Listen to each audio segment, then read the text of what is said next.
The dust of the battlefield hung thick in the air, swirling like restless spirits eager for bloodshed. Arjuna's eyes, once sharp and fearless, now trembled with uncertainty. He gripped the bow Gandiva with both hands, but it felt heavier than ever, like a mountain pressing on his very soul. "O Krishna," he whispered, his voice barely audible over the murmurs of the armies. His mouth was dry, his tongue sticking to the roof of his mouth like sand in a desert wind. His chest heaved, his breath shallow and uneven. His limbs, once strong and steady from countless battles, now quivered uncontrollably. His knees weakened, and he fought to hold himself upright, but it was as though invisible forces pulled him down. His hair stood on end, rising like blades of grass in a storm. Goosebumps crawled along his skin, sharp and cold, betraying the warmth of his fear. I can't." His lips barely formed the words before his hands lost strength. The bow slipped, sliding from his fingers like a dying serpent. His palms opened involuntarily. His skin burned as if 1,000 fires had been lit inside his veins. A strange heat spread through his body, making him restless, disoriented. He swayed, his eyes wide and unseeing. "My mind, it spins. I can't hold myself steady. O Keshava," he cried out, desperation in his voice. The battlefield seemed to tilt and distort before his eyes. Shapes blurred, sounds from afar twisted into echoes. His senses recoiled. And then, with a final gasp, he whispered, "I see omens, omens of evil."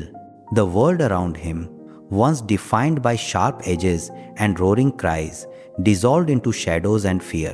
Arjuna's gaze darted desperately across the lines. These were not strangers. These were his own fathers, grandfathers, teachers, brothers, sons. Every face he saw was carved into the memories of his heart. His eyes locked on Drona, the stern teacher who had shaped his hands into mastery. His breath caught. His eyes shifted to Bhishma, the revered elder, whose words had always been guidance and strength. Duryodhana's mocking smile seemed sharper now, as if daring him to break. His younger kin's sons and grandsons stood beside hardened warriors, ready to fight for power and pride.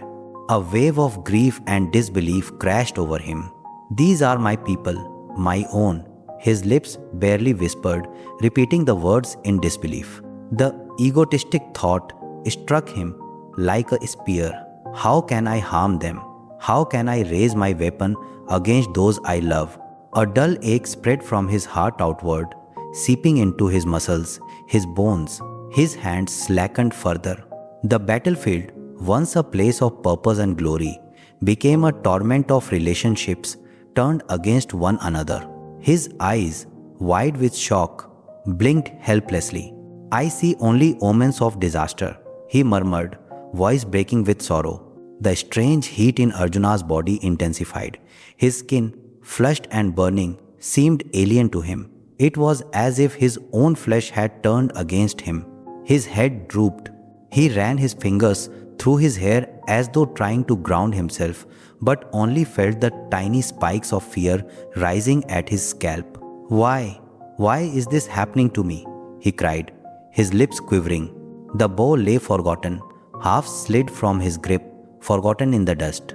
His breathing quickened. His eyes darted in panic. The cries of soldiers faded into silence, as if the battlefield had retreated into some dark abyss. He felt every muscle in his body lock and tremble at once. "I cannot stay steady," he gasped. I can't." The fire in his skin seemed to radiate outward, burning away his composure. He clutched his chest, as if trying to soothe the restless heart that beat wildly within. I see omens, so much darkness." His voice broke once again. His thoughts spiraled uncontrollably. Images flashed before him, the faces of his family, the battlefield, the expectations of his people, all colliding into one terrifying whirlpool.